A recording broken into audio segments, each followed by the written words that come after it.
여러분 안녕하십니까. 다소 흐리지만 포근한 봄날입니다. 자, 3월 27일 수요일 프레스 라이브 시작하도록 하겠습니다. 오늘 어떤 이슈가 있는지 먼저 살펴보겠습니다. 자, 신임 의사협회장에 강경파인 임현택 소아청소년과 의사회장이 선출되면서 의료계와 정부 간 갈등의 골이 깊어질 거란 전망이 나옵니다. 정부의 의대 2,000명 증원 재차 강조, 의대 교수들의 집단 사직, 평행선이 이어지고 있습니다. 자, 총선 공식 선거운동 시작을 하루 앞두고 언론들이 취재한 각 당별 판세 분석이 나왔습니다. 종합하면 민주당은 지역구 110곳에서, 국민의힘은 82곳에서 우세한 것으로 보고 있습니다. 경합지는 62곳인데 앞으로 보름간 어떻게 요동칠지 저희가 자세히 들여다보겠습니다. 자, 이런 가운데 서울시가 강북 지역의 상업 용지를 두세 배 늘리고 낙후한 배드타운인 강북에 고층 빌딩을 지을 수 있도록 상업 용지를 확대하는 등의 서울 대개조 계획 2탄을 발표했습니다. 총선을 코앞에 둔 미묘한 시점이죠. 프레스 라이브 1분 뒤에 돌아오도록 하겠습니다.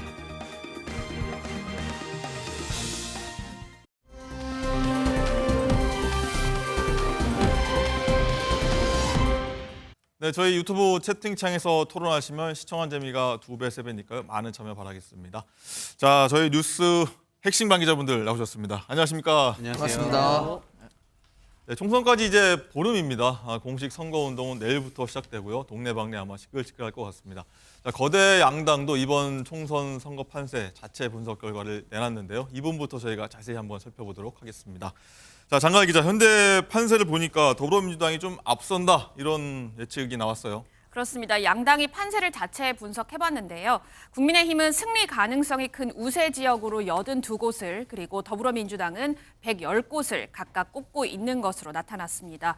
총 지역구 의석이 254곳인데요. 양당은 60곳 안팎에서 아직은 확연한 우세를 장담하고 있진 않아서 이 초반 판세는 아직 혼전인 상황입니다. 양당의 목소리도 들어보시죠. 지난주에 굉장히 좀 어려웠다. 그리고 지난주에 거의 좀 최저치를 좀 찍었다. 뭐 이렇게 생각하고 이번 주부터는 좀 반등하지 않겠느냐 이렇게 좀 예상을 하고 있습니다. 하나하나 이슈마다 지금 계속해서 여론 이 추이가 출렁이기 때문에 지금의 좀 판세 분석은 제가 볼 때는 큰 의미가 없을 것 같고, 단지 지금 현재 전반적으로 쉽지 않은 상황이다, 어려운 상황이다, 이런 것은 좀 공감하고 있는 분위기입니다. 대략 어제 비공식적으로 전략관계자의 이름을 빌어서 나간 확실한 우세를 현 시점에도 110개 정도로 보고 있다는 것은 비교적 근사치다, 이렇게 첫째 말씀드리겠습니다. 심판 민심이 우세해지고 그에 따라서 저희 당 후보들과 관련된 판세가 상승 추세에 있는 것 자체는 분명합니다. 네, 여기 종합해 보면은 얘기한 대로 더불어민주당 110대, 국민의힘 82, 이 정도인 듯한데, 자, 먼저 김재호 대변인, 민주당도 그렇고 국민의힘도 그렇고 좀 낮춰 잡은 듯한 인상이 좀 듭니다. 어떻습니까?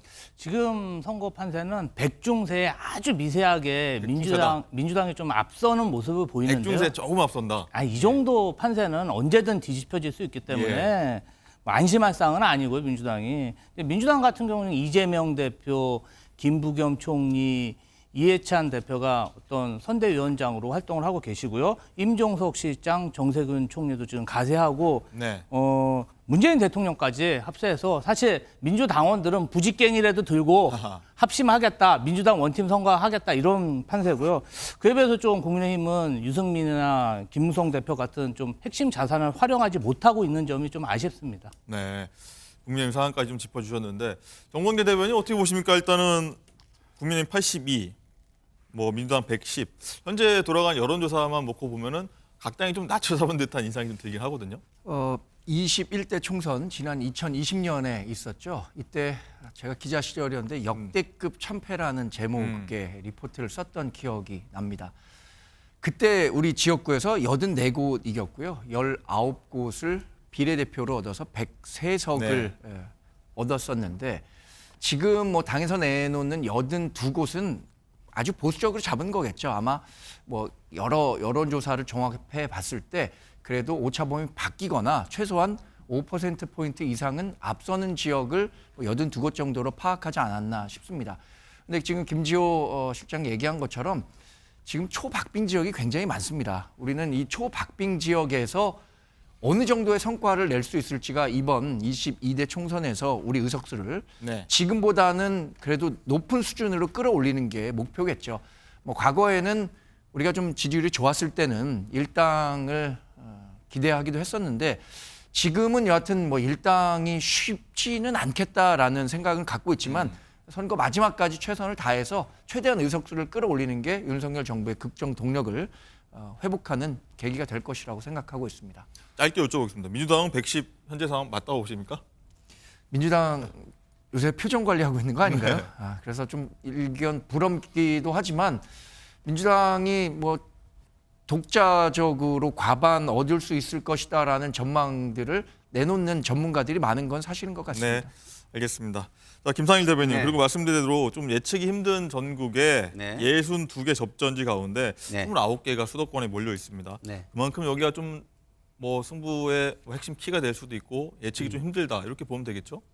왜냐하면 수도권 특히 서울은요 바람 선거가 굉장히 일어날 수 있는 곳이에요. 네. 중앙 이슈에 굉장히 민감한 곳이죠.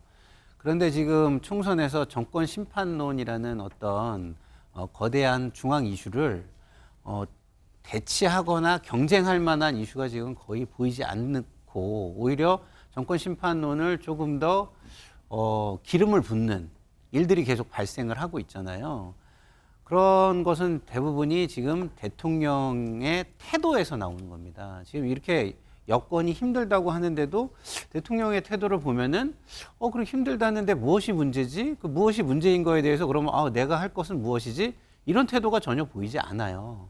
그러면 국민들 입장에서는 계속 정권 심판론에 계속 뭐랄까요? 그걸로 향해서 이제 계속 달려가게 되는 것이죠. 그래서 지금의 이런 어려운 상황은 제가 볼 땐 대통령실이 이걸 극복하려는 의지가 없는 한은 계속될 것 같다는 생각이 들고 그렇기 때문에 수도권에서는 지금 뭐 바람 선거기 때문에 여지는 있겠지만 시간도 남아 있겠지만 그렇게 기대할 만한 것이 아직은 보이지 않는다. 저는 이렇게 좀 네, 변화할 게 하자면 판단합니다. 흐름 네. 그대로 갈 거다. 네. 진수희 의원은 어떻게 보십니까? 일단 서로 각 당이 좀 보수적으로 많이 잡았다는 말씀하셨고 백중세다라고 하셨는데 일단은 뭐 서로 엄살 부린다. 지난주도 한번 말씀하셨는데 어떻게 보십니까? 제가 보기에 민주당은 분명한 엄살 수준이고요. 민주당은 엄살이다. 네, 국민의힘은 현실을 냉정하게 직시를 하고 있는 것 같다 이런 생각이 드는 게 제가 4년 전 출마했었던 제 그 기억에 비추어 보면 그 4년 전에 당시 그 미래통합당이 거의 참패를 했지 않습니까? 네. 그때 그 수도권 분위기랑 지금 많이 다르지 않다. 아, 비슷합니까? 그런 정도 수준인 것 같아서 정말 국민의힘 후보들 그다음에 이 선거를 이끌고 계시는 분들 정말 각성하고 정말 다시 한번 내일 공식 선거 운동 시작을 계기로 네. 운동권 졸라매고 그 민생을 외치면서 처음부터 끝까지 그렇게 갔으면 좋겠어요. 그런데 4년 전에는 사실은 국민의힘이 그 미래통합당이죠. 야당 입장에서 선거를 치렀고요. 지금은 여당 입장에서 선거를 치릅니다. 그런데 총선이라는 건 아시다시피 여당에 썩 그렇게 그 좋은 여건은 아니에요. 총선 치를 때는 항상 정권 심판론 네. 프레임에 놓이게 되니까 그랬는데 그 4년 전에 비해서 여당이 돼서 정권 심판론하고 싸워야 되는 이 상황에서 그때랑 과히 다르지 않다는 생각에 많이 우려를 하고요. 지금 민주당 저 의석은 다시 말씀드리지만 엄살 수준이고 엄살이다. 지금 민주당이 신경 쓰는 상대는 저는 국민의힘이 아닌 것 같아요. 조국 혁신당의 비례를 뺏길 것 같은 이런 그 우려 때문에 지금 이재명 대표의 발언 수위, 강도 이런 게 수위가 높아지고 강도가 세지는 게 저는 다분히 조국 네. 혁신당의 이 비례 의석을 많이 뺏길 것 같은 그런 우려 때문이지 국민의힘에 대해서는 그렇게 크게 우려를 안 하는 것 같아서 저는 하여튼 그렇습니다. 알겠습니다.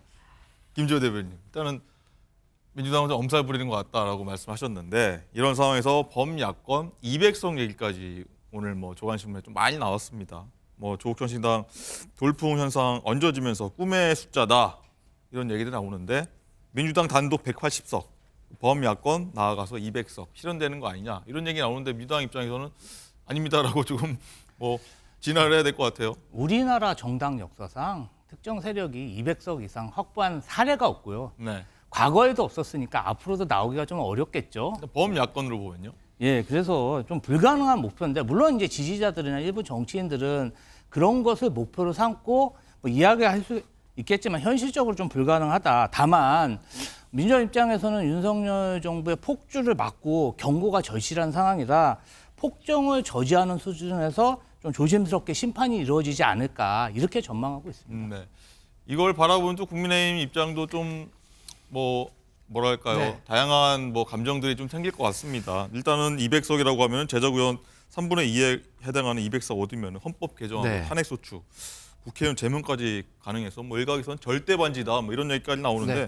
뭐 절박할 것 같습니다. 그렇죠. 대단히 상징적인 숫자죠. 3분의 2의 의석을 갖게 될 경우에 지금 민주당이 입법 독주했던 걸 그나마 대통령이 갖고 있는 거부권이라는 것을 계기로 민주당의 의회 독재를 막을 수 있었는데 이것마저 흔들리게 된다면 윤석열 정부의 성공 기대하기 어렵죠.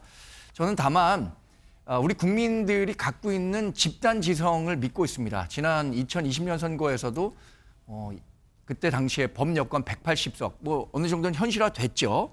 뭐 많은 의석수를 가져가긴 했지만 그래도 최소한의 의석수는 우리 보수 정당에 실어줬었는데 이번에도 분명히 이 집단 지성이 발현될 것이라고 저는 생각하고 있습니다. 저희가 어렵지만 아까 진수희 의원님 말씀하신 것처럼 민생을 계기로 또 집권 여당이 할 수 있는 정책적인 메시지들을 유권자에게 전달함으로써 최소한의 의석수는 확보할 수 있을 것이라고 기대하고 있고요. 다만 그동안의 정권 심판론이 굉장히 강하게 부는 것은 저희도 인정하고 있습니다. 그러나 과거가 아닌 미래를 보고 미래를 보고 투표장에 나가신다면 우리 국민의힘에 조금 더 많은 힘을 실어주실 것이라고 기대하고 네. 말씀드리고 싶습니다. 알겠습니다. 예. 자, 내일 공식 선거운동 돌입하면 정말 불꽃 튀지 않을까 이런 생각이 좀 듭니다. 자, 그리고 오늘 준비한 본격적인 다른 주제 나누기 전에 오늘 아침입니다. 조금 전입니다. 한동훈 위원장이 기자회견을 했는데 이 내용 잠시 짚어보도록 하겠습니다. 자, 장가 기자, 일단 세종과 서울 지역 위기감 때문일까요? 국민의힘? 한동훈 위원장이 이목을 끌 만한 공약을 몇 개를 발표를 했어요. 그렇습니다. 국회를 세종시로 완전히 이동을 시켜서요. 여의도 정치를 종식시키겠다 이렇게 언급을 했습니다. 네. 지금 세종시의 기재부, 국토부 등 이 대부분의 부처들이 이동을 해 있는데요. 국회는 또 서울에 있기 때문에 관련 공무원들은 물론이고 기자들도 세종과 여의도를 계속해서 오가야 하는 좀 행정 비효율적인 상황이 발생하는 게 사실입니다. 네. 그래서 한동훈 위원장은 이 세종시를 미국의 워싱턴 DC처럼 진정한 정치 행정 수도로 완성시키겠다고 했습니다. 그러면 이 국회의사당은 뭐 미술관처럼 서울의 랜드마크로 만들고 여의도나 주변의 개발 제한을 좀 풀어서 서울 개발을 적극적으로 개발을 추진하겠다 이렇게 언급을 했습니다. 네. 김재호 대변인 어떻게 보셨습니까? 서울을 워싱턴 DC처럼 행정 수도로 만들겠다. 뭐 총선 2주 앞두고 뭐랄까요? 위기론 나왔는데 뭐 승부수 띄었다. 이렇게 보십니까? 저는 뭐 좋은 제안이라고 생각하고요. 민주당이 계속 추진하던 정책의 일환이고 뭐 국민의힘과 한동훈 위원장이 도와준다면 정말 좋은 정책으로 지방 분권도 하고 행정수도 이전하는 효과를 누릴 수 있다. 민주당과 같다 말씀이십니다. 그런데 네. 정부 여당이 여태까지 이야기하고 뭐 제대로 실행한 적이 있냐 이거죠. 사실 뭐 새만금 잼버리 사태나 또 호언장담했던 부산 엑스포 유치 다 실패하지 않았습니까? 호언장담하는 것마다 다 실패하다 보니까 사실 말만 앞서는 말따 행따, 말만 하고 행동은 따로인 이러한 행동 때문에 총선 이후에 그냥 뭐 총선 때 심판 받으면 무리야 그냥 후트로 마트로 될까 봐 사실 좀 걱정됩니다. 네. 진 의원님 뭐 어떻게 보십니까? 실현 여부에 좀 의구심을 가졌는데 정부 여당으로서 가능하리라 보십니까? 아니 실현 가능성은 굉장히 높을 것 같은데요. 높다. 왜냐하면 그 한동훈 위원장이 던졌고 지금 김지호 대변인 말씀하시는 거 보면 민주당도 반대할 일이 아닌 것 같아서 그러면 국회 통과, 국회 이제 법적인 뒷받침이 필요한 부분은 국회 예, 통과될 것이고요. 한동훈 이 여당 대표께서 저렇게 약속하신 거면 이 정부 차원의 뭐 예산이든 지원, 총력 지원을 받아낼 수가 있기 때문에 저거는 거의 뭐 90% 이상 믿어도 좋다. 믿어도 좋은 게 아닌가 싶습니다. 네. 아마 저걸 띄운 거는 여의도 정치라는 말이 가진 그 부정적인 그 느낌, 이미지 이런 거 때문에도 이제 여의도 정치 끝내고 미래 정치를 시작한다. 뭐 이런 이렇게 약간 캐치프레이즈 식으로 띄운 것 같고요. 네. 저렇게 함으로써 또 충청권이 전통적으로 이렇게 스윙보트 지역이잖아요. 네. 충청권의 좀 지지도 견인해내는 효과가 있지 않을까 싶습니다. 네, 충청권, 서울권 표심 어떻게 좀 흔들릴지 유동칠지 한번 지켜보도록 하겠습니다.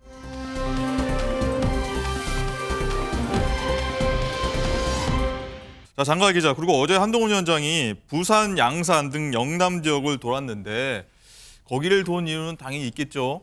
그렇습니다. 지금 PK 최대 격전지인 낙동강 벨트에서는 민주당 후보들의 약진이 좀 두드러지고 있는 상황입니다.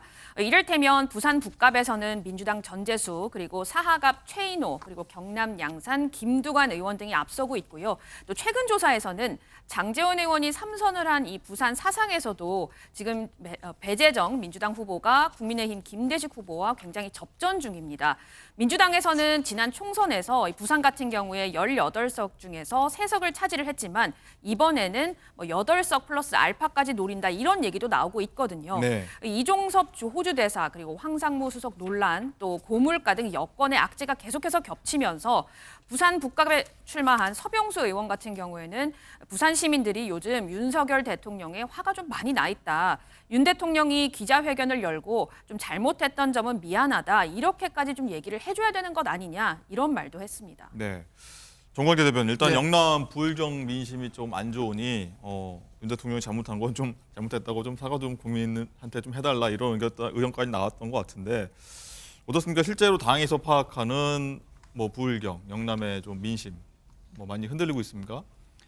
뭐 TK 정서는 그래도 우리가 어느 정도는 지킬 수 있다라고 생각하지만 PK는 과거에도 우리한테 유리한 지역이기는 했지만 거기를 뭐 완전히 우리의 텃밭이라고 보기는 어려웠습니다. 왜냐하면 부산이나 울산 중심으로 공업단지들이 많이 있기 때문에 외지인 인구 비중이 높았고 예. 뭐 대선을 하더라도 대략 지금의 진보정당 후보들이 한 40%에서 45%는 얻는 지역이었기 때문에 네. 우리가 아주 유리한 지역이라고는 할 수 없는 곳들이죠. 그런데 앞서 말씀드린 것처럼 정권 심판론이라는 프레임이 크게 작동하면서 해당 지역의 민심이 흔들리는 것은 뭐 저도 어제 현장을 다녀왔지만 네. 부인하기는 어려운 사실인 것 같습니다. 다만 뭐 어떤 투표율이나 우리들의 강경한 지지층들을 결집할 수 있다면 총선 선거에서는 지금 뭐 민주당이 18석 중에 8석을 예상한다고 기대한다고 했는데 그거보다는 우리가 좋은 성과를 거둘 수 있지 않을까 생각하고 있는데요. 그래도 남은 2주 정도의 시간 동안에 우리가 잘못한 부분들에 대해서는 성찰하고 앞으로 더 잘하겠다라는 말씀들을 계속해서 드리는 것 밖에는 저희가 갖고 있는 전략이 없을 것 같아요. 대통령의 일각에서 서병수 의원은 제기했던 뭐 사과할 부분은 어느 정도 사과한다면 좀 많이 지지율이 달라질 거라고 좀 기대하십니까? 후보들이 각각의 메시지는 지금 뭐 선거를 앞두고 당연히 낼 수 있을 거라고 생각합니다. 그리고 국정 지지율이 우리가 기대한 것만큼 나오지 못하고 있는 것도 사실이고요. 그러니까 대통령께서 하실 수 있는 역할이 있다면 그리고 정권 심판론이 이렇게 크게 작동하고 있는 상황에서 메시지를 낼 수 있다면 뭐 그것만으로도 각 후보들에게는 큰 힘이 될 거라고 생각합니다. 네. 자, 이런 이유 때문인지 한동훈 위원장은 취임 후 처음으로 어제 박근혜 전 대통령을 대구를 찾아서 처음 예방을 했습니다. 자, 30분간 대화를 나눴는데 자, 어떤 얘기들이 오갔는지 한 위원장 그리고 박 전 대통령을 측근에서 보좌하는 유영하 변호사 얘기 차례로 듣고 오겠습니다. 박 전 대통령님 제가 찾아뵙고 국정 전반과 현안들 그리고 살아오신 이야기들이라든가 여러 가지 얘기에 대해서 제가 굉장히 좋은 말씀을 드렸습니다. 따뜻한 말씀 많이 해주셨고 저도 대단히 감사하다는 말씀을 드렸습니다. 지금 현안에 대해서 여러 가지 조언을 하셨었고 특별히 당부 말씀은 한동훈 위원장께 따로 드렸습니다. 그래서 지난 서해수호 기념식에서 윤석열 대통령님과 한동훈 위원 두 분이 만나신 걸 언론을 통해서 봤다. 지금 경제도 어렵고 나라가 많이 어려운데 이럴 때일수록 위기일 때 뜻을 모아서 단합하면 그것이 되게 중요하다. 이런 취지의 말씀을 하셨고. 네, 회동을 했고 이런 얘기들이 오갔고 화면의 왼쪽 뒤에 보면은 정강래 대변인이 계속 계속해서 나왔는데 네. 일단 현장에 계셨습니다. 예. 또 6년 전에 탄핵 관련해서 구형을 했던 검사였고 두 사람이 좀 악연이다라고 좀 언론들은 표현을 했는데 분위기 어땠습니까? 뭐 탄핵 당한 대통령과 탄핵을 진행했던 네. 검사 측 입장에서 만났었기 때문에 두 분의 인연이 뭐 좋은 인연에서 시작됐다고 보기는 어렵겠죠.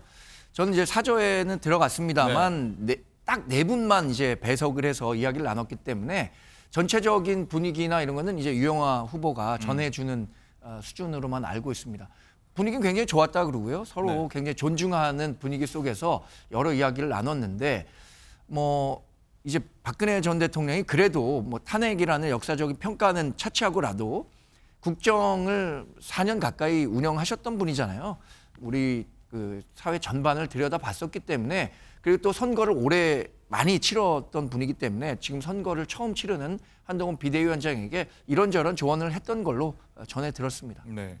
그리고 한동훈 위원장 잠깐 화면에 나왔지만 예의를 갖춘 건지 약간 쭈뼛한 건지 약간 손도 모으고 약간 그런 자세들이 보였는데 한동훈 위원장 입장은 어떻습니까? 좀 자세랄지 태도랄지 같이 보면서 어땠습니까?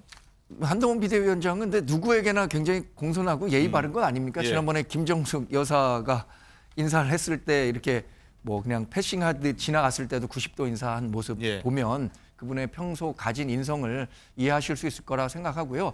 그리고 어쩌면 한동훈 비대위원장은 앞으로의 정치적인 그 기대치가 많은 분들이 높게 갖고 있잖아요. 그런 측면에서 본다면 과거 국정을 운영했던 분들에게서 하나라도 좀 배울 수 있는 게 있다면 배우는 자세가 필요하겠죠. 네. 김상일 대변인 네. 어떻게 보셨습니까? 일단은 집토끼 보수 결집을 위한 행보였다 이런 네. 게 지배적인 분석인데 네. 일단은 이번 선거는 근데 중도층하고 무당층도 굉장히 그렇죠. 중요하지 네. 않습니까? 이번 만남은 어떻게 보십니까? 그러니까 뭔가 지금 생각을 잘못하고 있는 거 아닌가 내지는 한동훈 비대위원장이 총선보다는 자기 정치가 중요한 건가 뭐 저는 이런 생각이 들었어요.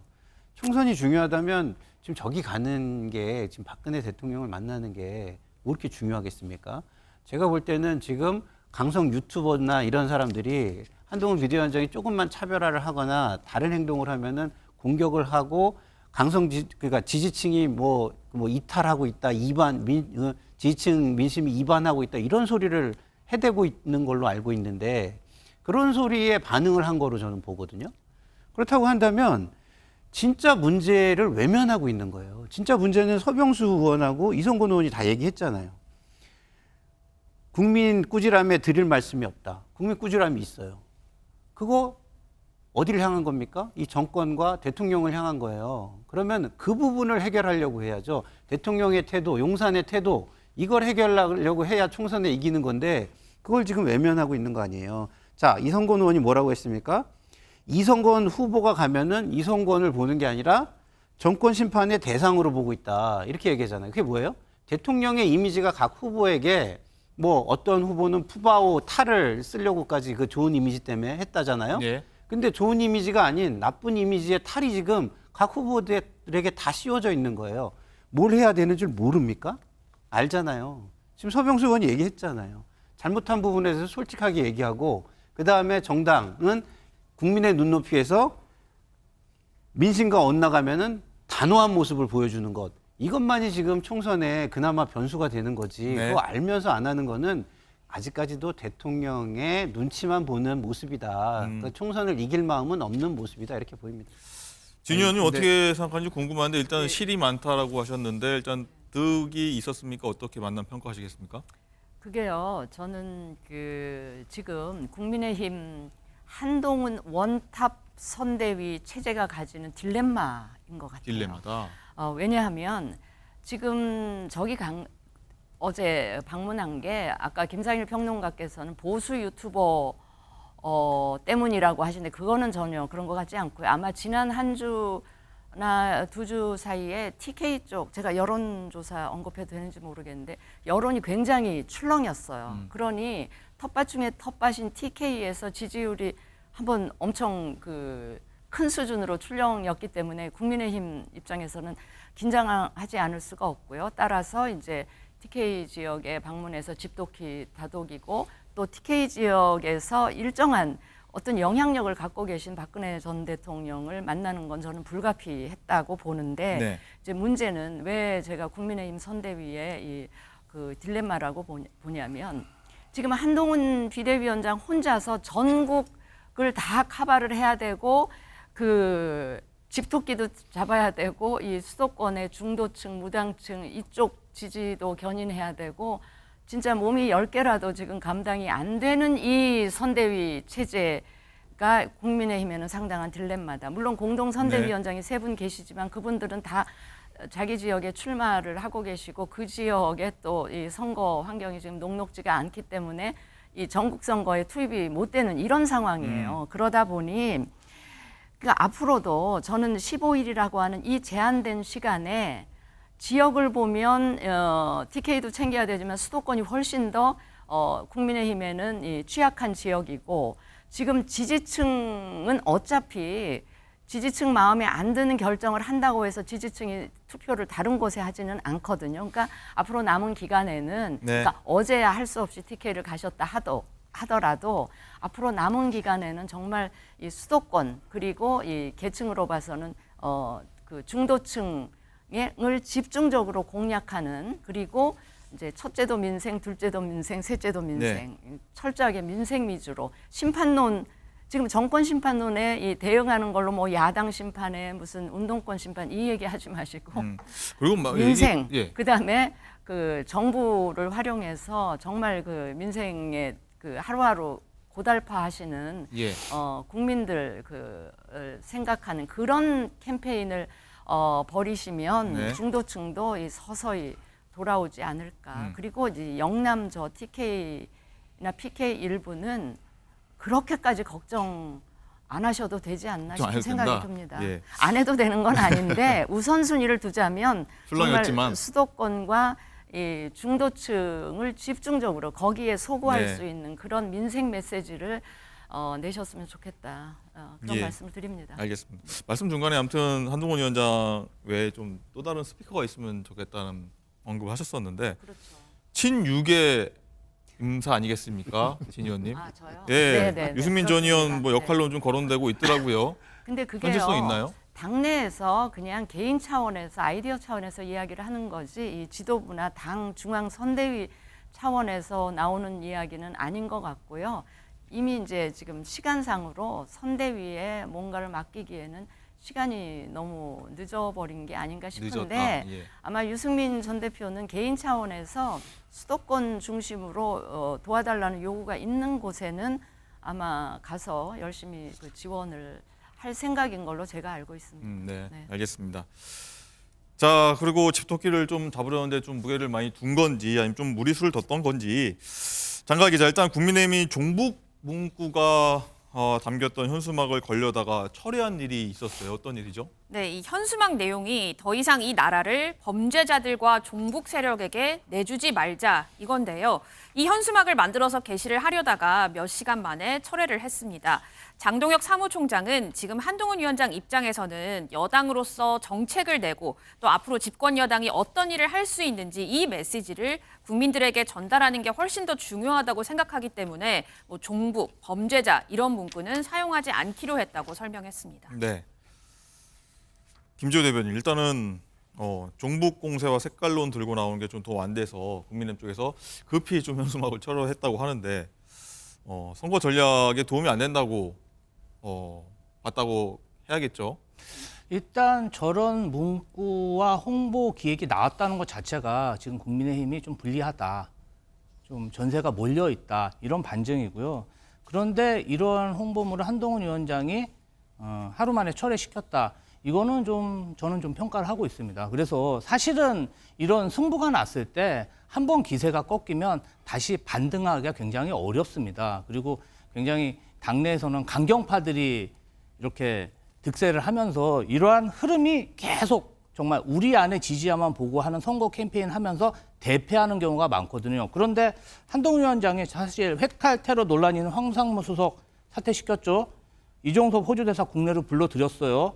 의대 정원 확대 관련 대화 물꼬를 튼 거는 어느 정도 후퇴를 하면서 지금 선거 전선을 재정비하고 있다. 그리고 나서 바로 지지층을 다지는 박근혜 대통령 예방하고 오늘 또 세종 국회 이전까지 하면서 조금씩 반격을 하고 있는 거거든요. 사실 이러한 반격이 정말 6.25 전쟁 그 인천 상륙 작전처럼 승리를 이끌 반격이 될지 우크라이나의 그런 전쟁처럼 반격이 될지는 모르지만 저희 민주당 입장으로서는 어쨌든 한동훈 위원장이 적은 자원으로 리더십을 보여주고 있기 때문에 정말 단단히 준비해야 된다. 이렇게 평가합니다. 네, 정관희 대변인 단단히 준비하라고 하는데 일단은 상황실과 선대위 간에 좀 엇박자도 난 거 아니냐 당내에서 이런 얘기도 나왔어요. 뭐 엇박자는 아니고요. 네. 저희가 뭐 여러 논의 과정에서 이런저런 그 결론을 내리지만 그게 최종 결정 과정에서 이런 문제가 있다고 생각하니까 중지를 한 거고요.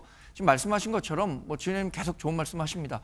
집권 여당으로서 우리가 국민에게 무엇을 어떤 혜택을 돌려줄 수 있을 것인가에 대한 고민을 더 많이 해야 될 필요가 있다고 생각합니다. 저희는 그럴 거고요. 뭐 종북 그 주체 사상 뭐 이런 것들은 지나친 이념론은 우리 편을 강화하는 데는 도움이 되는지 모르겠지만 우리가 지금 굉장히 그 격전지가 많잖아요. 특히 뭐 2020년 선거에서도 본 것처럼 5%포인트 이내에서 승부가 난 곳이 한 30곳이 넘습니다. 네. 이런 곳에서는 더 많은 확장세를 가져야 되는데 저런 문구가 도움이 되지 않는다고 우리가 전략적으로 잘 판단해서 뭐 개첩되기 전에 이뤄낸 결론이니까 기민하게 반응했다라고 판단해 주시면 좋을 것 같은데요. 최종 결정 나가기 전에 과정이 좀 흘러나가서 혼란처럼 비춰졌다. 네. 뭐 이렇게 이해하겠습니다.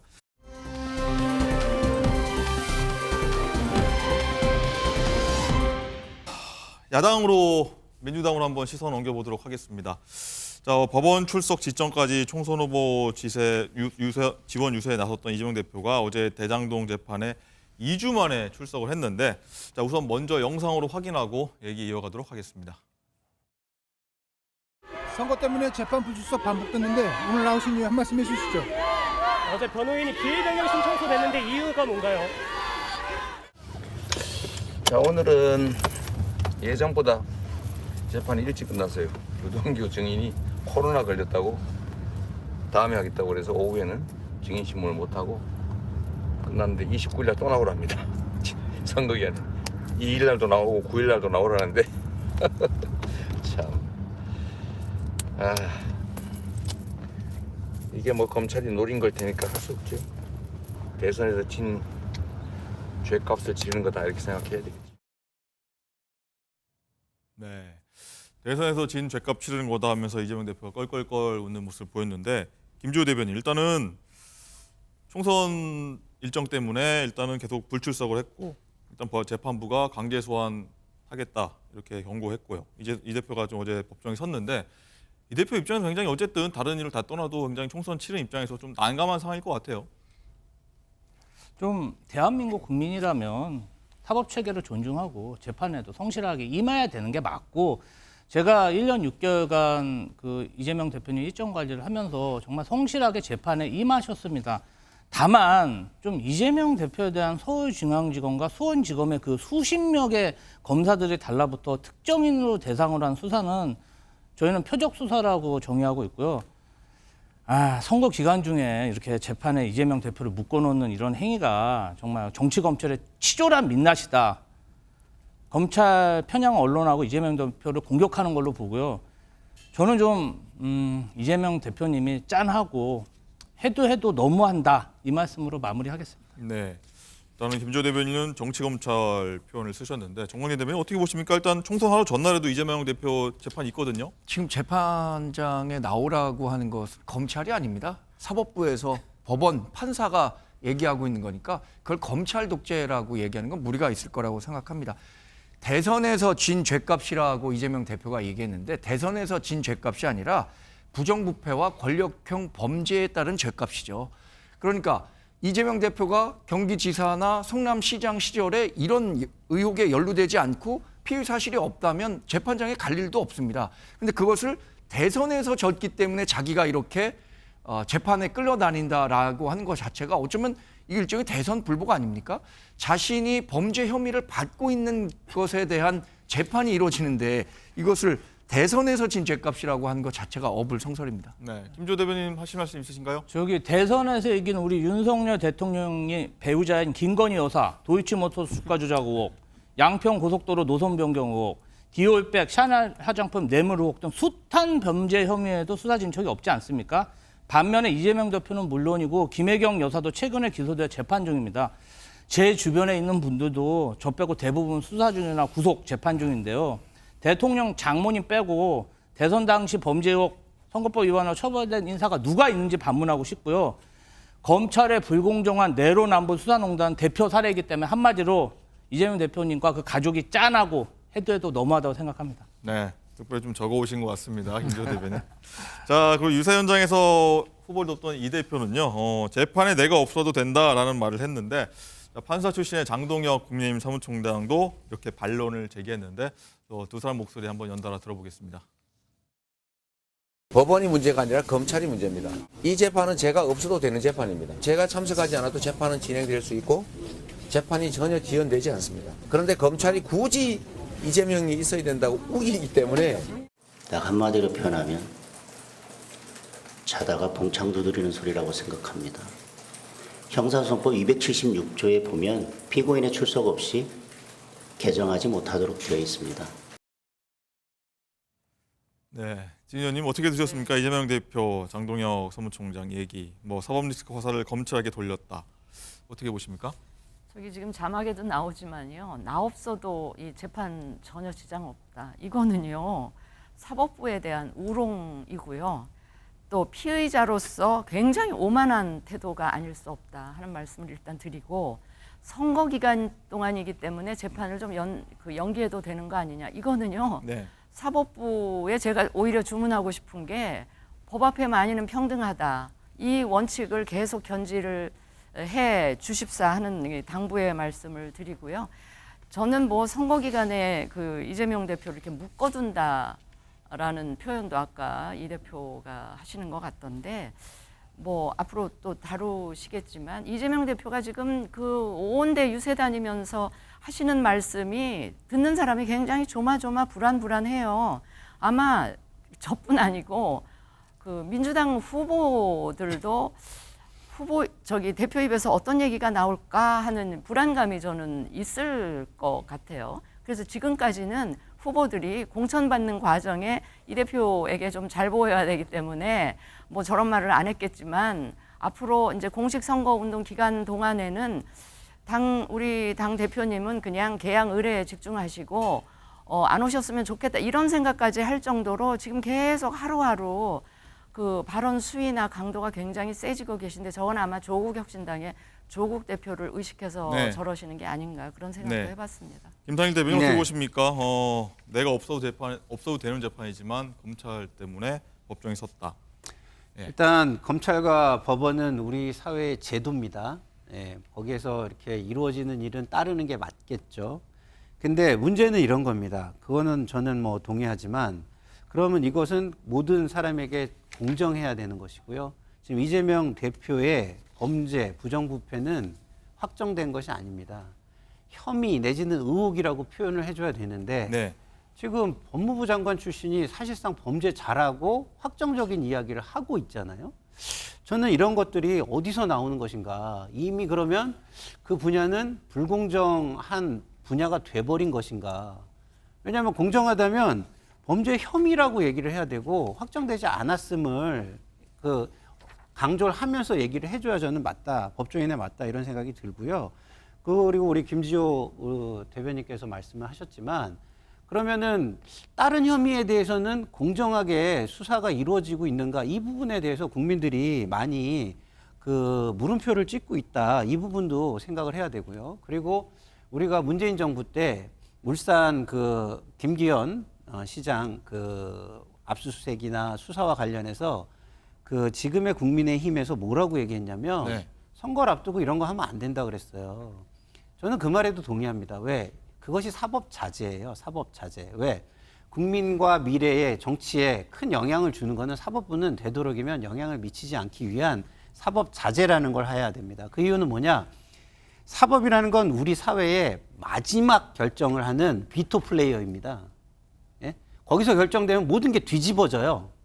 그렇기 때문에 사법 자제라는 걸 하는 것이거든요. 네. 그래서 저는 지금의 뭐 이재명 대표가 하시는 말씀을 뭐 감정적인 얘기이기 때문에 이성적으로는 다 옳다고 말을 할 수는 없지만 감정적으로 그런 말을 할 만한 충분한 상황은 존재한다라고 저는 이야기를 드리고 싶습니다. 예. 자, 다음 얘기로 한번 넘어가 보려고 하는데, 자, 우리나라 선거인데 여야 대표들이 입에서 뭐 아르헨티나, 브라질, 베네수엘라, 뭐 남미 얘기도 많이 나오는데 이런 가운데도 중국 얘기도 나옵니다. 중국에서 이재명 대표를 집중 조명하고 있다던데, 장가 기자, 어떤 이유 때문에 중국에서 이재명 대표를 조명하고 있죠? 우선 이 남미 국가 얘기부터 좀 해보면요. 네. 최근에 남미 국가들을 많이 소환을 하는데 사실 여부는 좀 논란의 여지가 있지만 뭐 아르헨티나는 정치가 후퇴해서 망했다. 또 브라질은 사법 독재, 검찰 독재로 추락했다라면서 우리나라도 이렇게 될 수 있다. 이렇게 강조를 하고 싶었던 것으로 보입니다. 네. 이재명 대표의 목소리 한번 들어보시죠. 자칫 잘못하면 저는 다른 나라 얘기하고 싶지 않지만 자칫 아르헨티나가 될 수도 있겠다. 얼마나 잘 살던 나라입니까? 잘 살던 나라가 정치가 후퇴하면서 나라가 망해버렸죠. 브라질도 7대 경제 강국이다가 갑자기 추락해버렸잖아요. 그 사법 독재, 검찰 독재 때문에 대한민국도 그 분수령을 지나고 있는 것 같아요. 지금 행정 권력만으로도 이렇게 나라를 2년도 안 되는 시간에 이렇게 정말로 망치다시피 했는데 우리 국민 여러분의 선택에 따라서 세상이 전쟁의 위기로 갈 수도 있고 지금도 망가뜨려버린 파탄난 민생 더 나빠질 수도 있고 정말 잘 살다가 파탄나버린 아르헨티나처럼 될 수도 있습니다. 이재명 대표가 우리 국민의힘이 선택될 경우에 우리나라가 아르헨티나가 될 거라는 회개한 얘기를 계속하고 있습니다. 누가 보더라도 아르헨티나는 안타깝게도 좌파 정권의 포퓰리즘 정책으로 인해서 어려움을 겪었던 나라의 예시입니다. 그럼 누구를 선택해야 그렇게 되는 겁니까? 이재명 대표가 하고 있는 정책들, 그게 결국 그 결과가 그렇게 나올 것이라는 점을 상식적인 분들은 모두 이해하고 있습니다. 제발 정신 차리라는 말씀 드리고 싶습니다. 네, 이뿐만 아니라요. 이재명 대표는 최근 중국어로 감사합니다라는 말을 뜻하는 이 씨에씨의 발언을 해서 또 논란이 되기도 했는데요. 네. 지난 20일 충남 유세 현장에서 윤석열 정권의 이 외교 정책을 비판하면서 중국과도 좀 잘 지내자 이런 의미로 한 발언이었는데 좀 표현 수위가 논란이 됐습니다. 이 목소리도 듣고 오시죠. 중국 사람들이 한국 싫다고 한국 물건을 사질 않습니다. 왜 중국을 집적거려요? 그냥 쎄쎄. 대만에도 쎄쎄. 이러면 되지. 뭐 자꾸 여기저기 집적거리고 무슨 양안 문제 우리가 왜 개입합니까? 대만 해비 뭘 어떻게 되든 중국과 대만 국내 문제가 어떻게 되든 우리가 뭔 상관 있어요? 네, 중국의 관영 매체 환구시보는 이를 보도를 하면서 윤석열 정부는 출범 초기부터 미국 등 서방에 편향된 입장을 갖고 있다고 평가가 됐다. 이재명 대표가 윤석열 정부에 경고를 했다. 이렇게 보도를 하기도 했습니다. 또 중국의 누리꾼들도요. 이재명 대표를 똑똑하고 지혜로운 정치인이다. 이렇게 댓글을 달기도 했습니다. 네. 종강대 대변인, 일단은 중국 네티즌들이 좀 이 셰시의 발언에 반색한 이유가 윤석열 정부가 중국에 대한 자세에 대한 어떤 불만의 토로다. 네. 이렇게 보는 시각도 있고 이걸 이 대표를 통해서 대리적으로 일단 표현한다. 이런 방식인데 중국 잘 아시지 않습니까? 어떻습니까? 중국은 사실 다 관영 매체죠. 이 처음 이재명 대표의 발언이 나온 이후에 한 이틀 지나서 이게 이제 대대적으로 중국 언론을 통해서 보도가 되기 시작했습니다. 그러니까 아마 중국 정부 차원에서 이 발언이 중국의 외교 정책에 자신의 국익에 부합하다고 충분히 판단했기 때문에 이것들을 기사로 썼을 겁니다. 네.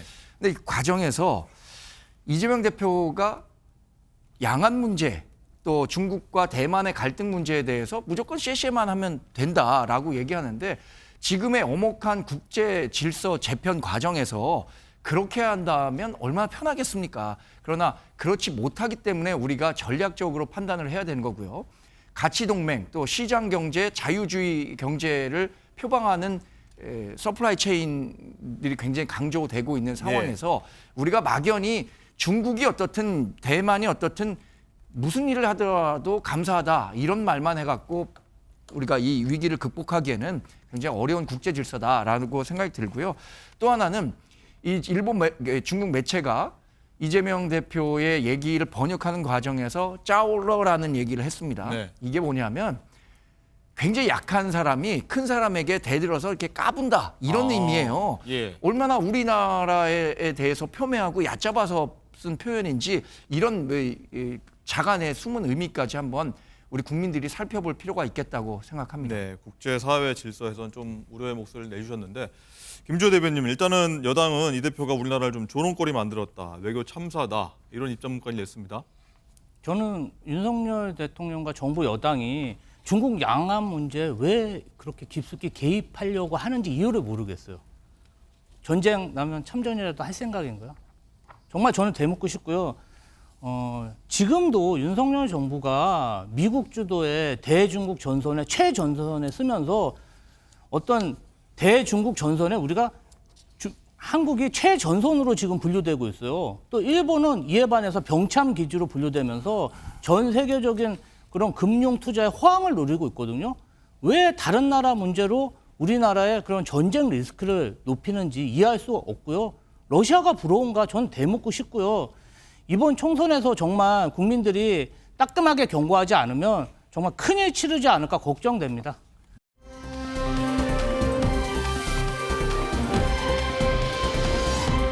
자, 이번엔 조국혁신당 얘기도 한번 해보겠습니다. 조국혁신당이 선거비용 마련 위해서 파란 불꽃 펀드라는 계좌를 열었는데 20분 만에 100억, 1시간 만에 200억을 돌파했다고 하죠. 자, 장가 기자, 일단은 당초 목표액을 훨씬 뛰어넘었다고 하는데 이 파란 불꽃 펀드 이건 뭔가요? 이 선거에 필요한 자금을 모으기 위해서요, 아예 펀드를 만들어서 모금을 한 겁니다. 그런데 54분 만에 200억이 모아졌다고 합니다.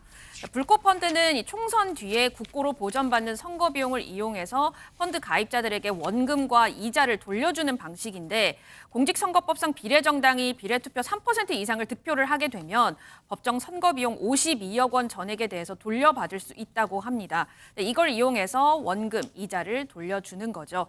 금리가 연 3.65%고요. 원리금은 6월 12일 이내에 상환이 된다고 합니다. 네. 뭐 주위 보면 뭐 투자로 했다는 분들도 심심치 않게 들리고, 어쨌든 뭐 이런 상황이 조국혁신당의 어떤 지지율 돌풍과 관련이 있는 것 같은데, 진수희 의원님 어떻게 보십니까? 어제는 조국 대표가 검찰 민간인 불법 사찰 의혹 국조된 윤 대통령 소환하겠다 이런 발언도 했고, 뭐 선명성으로 확실하게 좀 차별화하겠다, 표심 끌고 있다 이렇게 좀 분석이 나오는데. 그러니까 지금 조국 혁신당이 이제 뭐 그 돌풍을 넘어서 거의 태풍 수준으로 간다고들 태풍이다. 다들 판단을 하고 계신데, 그만큼 이번 선거에서 관심과 주목을 그리고 지지를 받는 저는 가장 큰 이유가 그 메시지의 아주 간명함, 그리고 지금 현 정권에 대해서 뭔가 좀 못마땅하고 불만이 있으신 분들을 이렇게 그 간명한 메시지로 확 담아내는 그런 결과로 이런 현상이 나타나지 않는가 싶은데요. 아마도 이 그 무슨 불꽃, 파란 불꽃 펀드가 뭐 1시간 만에 200억을 돌파했다. 뭐 이거는 큰 액수입니다. 이건 아마 이번 선거에서 최소한 그러니까 지역구에는 후보를 내지 않고 있으니까 비례 의석의 상당 부분을 조국 혁신당이 당선시키지 않을까라는 기대가 여기 반영이 된 것 같고요. 또 상당 부분은 뭐 이 투자의 개념보다는 약간 후원의 개념이랄까요. 후원이다. 뭐 그런 성격도 들어있다 보니 그 짧은 시간 내에 저 정도의 금액이 모이는 게 아닌가 싶습니다. 아마 민주당은 저것도 굉장히 신경이 쓰이실 겁니다. 특히 이재명 대표. 네. 그러니까 민주당으로서는 이번에 공천파동이나 이런 걸로 해서 연성 민주당 지지층이 아유 투표 안 하겠다 실망하고 이랬을 수 있는 그 연성 지지층을 대거 투표장에 끌어내서 비례를 이제 조국 혁신당을 찍게 하고 그러나 그분들이 뭐 투표장에 나와서 지역구를 안 찍겠습니까? 지역구를 찍는데 국민의힘을 찍을지는 않을 거 아닙니까? 그래서 지역구에 많이 도움을 받는 뭐 이런 것도 있기 때문에 민주당으로서는 굉장히 도움이 돼서 환영하고 있겠지만 이재명 대표의 마음은 그렇게 간단하지가 않고 복잡한 신경이시지 않을까 그런 생각도 듭니다. 네. 김상일 대변인 어떻게 네. 보십니까? 1시간 만에 200억 돌파, 네. 54분 만에 완판. 네. 이 현상 어떻게 보십니까?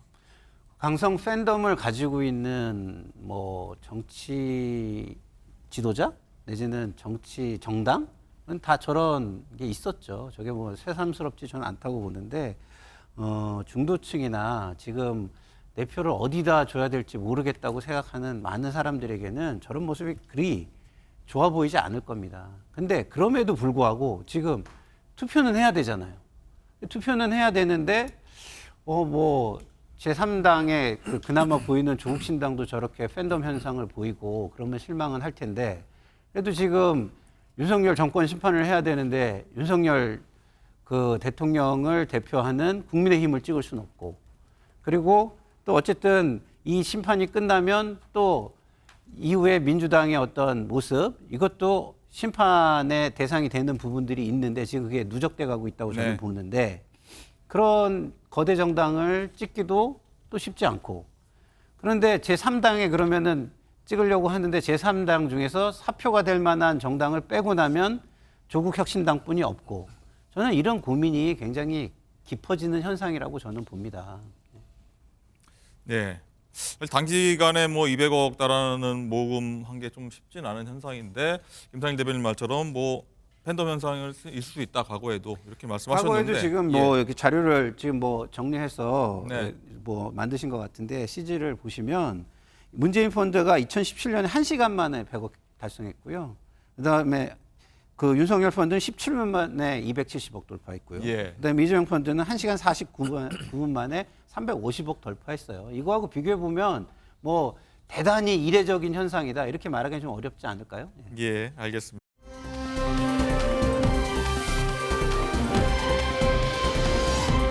민주당 보면 어제 선거 로고송을 발표를 했습니다. 국민의힘이 좀 꽤 며칠 더 된 것 같은데 민주당도 내놨는데 한번 어떤 로고송인지 저희가 한번 듣고 올까요? 더불어민주 승리한다 민주 국민을 위한 민주 희망의 민주 모두 함께해 민주민을 위해 전진하는 민주 미래를 위한 민주 희망의 비전 함께 노래해 민주당 대한민국은 민주공화국이다 4월 10일은 정권 심판 날이다. 4월 10일은 정권 심판 날이다. 4월 10일의 정권 심판은 우리 국민의 명령이다. 네, 저희가 언제였죠? 국민의힘 로고송도 한번 먼저 나와서 한번 들었던 기억이 있는데 오늘 시간 관계상 두 당 다 들을 수가 없어서 이번에 민주당 로고송 한번 선거송 계속 들어봤는데 들으실 겁니다. 네, 뭐 내일부터는 계속 들리겠죠. 정광재 대변인 어떻게 들으셨습니까? 뭐 보니까 뭐 정권 심판이나 이런 구절이 계속 반복되는 것 같은데. 후크송이라고 아시죠? 네. 동일한 그 멜로디와 가사를 반복해 갖고 사람들의 뇌에 중독시키는 건데 민주당 입장에서는 뭐 정권 심판이라는 그 네 글자를 아마 유권자 여러분들이 각인시킬 거라고 생각이 듭니다. 뭐 그런 측면에서 만든 그 로고송이라고 생각하고요. 네. 저희는 우리 로고송이 더 좋은 것 같습니다. 한번 불러보실까요? 아니 근데 로고송은 네거티브보다는 파지티브가 더 낫지 않을까요? 여기 네거티브적인 요소가 좀 들어간 것 같다고 네, 판단하신 그리고 건가요? 국민의힘은 좀 파지티브한 요소가 들어간 것 네, 같고요. 알겠습니다. 네. 김주호 대변인 일단은 뭐 로고송 만들 때 좀 어느 정도 보셨을 텐데 어떤 의도가 좀 들어갔으며 내일은 보면 또 마이크들을 이제 본격적으로 사용할 수 있지 않습니까? 내일 공식 선거 운동 들어가니까 어떻습니까? 그러니까 좀 저는 뭐 저 로고송 들으니까 좀 가슴이 벅찬데요. 네. 사실 저희가 지난 대선하고 지방선거에 패배하다 보니까 또 저희가 또 당원도 엄청 많아요. 수백만 명이다 보니까 그 승리에 대한 갈증이 정말 생각보다 상상 이외로 정말 큽니다. 그게 녹아져 있다. 예, 그래서 민주당원이라면 부직갱이를 들고 나가자 네. 이런 정서가 있는데요. 그거를 잘 표현한 로고송이라고 보입니다. 뭐 내일부터는 이제 후보자들 마이크 사용할 수 있지 않습니까? 네. 뭐 어떤 메시지들이 많이 나올 걸로 좀 기대하고 주문하고 계십니까? 뭐 2년 동안 윤석열 정권의 수사 많이 받았기 때문에 아무래도 정권 심판에 대한 성토가 일제히 나오지 않을까 싶습니다. 진 의원님 일단은 4년 전에는 당사자였지만 지금은 유권자 신분으로 돌아오셨는데 일단은 뭐 선거운동 내일부터 굉장히 뭐 로고송 굉장히 많이 들릴 거고 네. 어떤 분들은 아까 뭐 벅차다고 하는데 벅찰 수도 있고 뭐 다른 유권자들한테는 소음으로 들릴 수 있는데 어떻게 보십니까? 선거철 때 보면. 지지층들한테는 뭐 반갑기도 하고 뭐 가슴 벅찬다고 하셨는데 그럴 수도 있는데요. 지역 선거를 뛰어보면 지역에 있는 대다수 주민들은 굉장히 그거를 소음 공해로 생각을 많이들 하시더라고요. 그래서 후보들 가운데는 점점 유세차를 오히려 안 돌리는 후보자가 많아질 그런가요? 정도로 오히려 반감이 있을 수 있다? 반감이 있을 수가 있기 때문에 그리고 아파트 단지들이 많기 때문에 거기 가서 유세차 세워놓고 로고송 들고 이런 거 정말 그 주민들이 싫어하세요. 그래서 점점 더 후보들이 그냥 발로 뛰는 선거를 많이 하는 쪽으로 좀 옮겨가고 있는 게 아닌가 뭐 싶습니다. 김상일 대변인은 어떻게 보십니까? 이 로고송과 저는 함께. 굉장히 좀 잘 만든 것 같아요. 이제 둘 다 운동가잖아요. 하나는 이제 뭐 야구장이나 이런 데 가서 들을 법한 응원가인 예. 거고 두 번째는 저희가 이제 뭐 저희 세대 때는 뭐 많이 불렀던 또 노래고 해가지고 뭐 가슴 벅차다는 표현이 저는 맞다고 보는데 네. 예, 그런 측면에서 굉장히 그 귀에 쏙쏙 박히기도 하고 이렇게 흥얼거릴 수 있고 심플하고 네. 좋은 것 같습니다. 알겠습니다.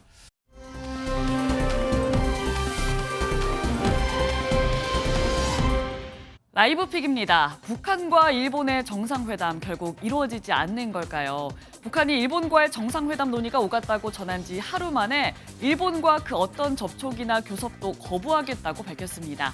김여정 부부장은 어제 조선중앙통신을 통해 공개한 담화에서 일본은 새로운 관계의 첫 발을 내디딜 용기가 전혀 없다고 전했는데요. 북한은 지난 25일에 있었던 일본 하야시 관방장관의 기자회견 내용을 문제 삼았습니다. 일본 자국민 납북 문제에 대해 하야시 장관이 납치 문제가 해결됐다는 북한의 주장을 받아들일 수 없다. 핵미사일 등 여러 현안을 포괄적으로 해결한다는 방침에 변함이 없다 밝히며 뜻을 굽히지 않고 이 문제를 회담 의제로 올리려 했기 때문입니다. 기시다 후미오 일본 총리는 계속해서 북한과의 교류를 제의하고 있지만 양측 입장이 갈리는 탓에 북일 정상회담이 성사되기는 쉽지 않을 것이라는 관측이 지배적입니다. 경기도 성남시의 한 도로에서 벼란간 타조가 등장했습니다. 8차선 도로를 마구 달리다가 트럭에 부딪히기도 하고 오고 가는 차들과 사고가 날 뻔합니다. 어제 오전 경찰은 타조 한 마리가 도로를 뛰어다닌다는 믿기 어려운 제보를 받고 출동했다는데요. 이 타조 근처 생태체험장을 탈출한 타돌이었습니다. 타조는 공격적인 성향이 있어 자칫 큰 사고로 이어질 수 있는 상황. 다행히 바로 신고를 해준 시민과 빨리 출동해준 경찰, 소방당국 덕분에 어떤 피해 없이 무사히 타돌이가 포획됐습니다. 우리에 있는 틈새로 탈출한 것으로 보인다는 이 타돌이 알고 보니 지난달 함께 지내던 암컷 타순이가 세상을 떠나 힘들어했다고요. 타돌이는 탈출 중 가벼운 찰과상을 입어 우리에서 안정을 취하고 있다는데 타돌이가 슬픔을 잘 극복했으면 좋겠습니다. 지금까지 라이브 픽 전해드렸습니다.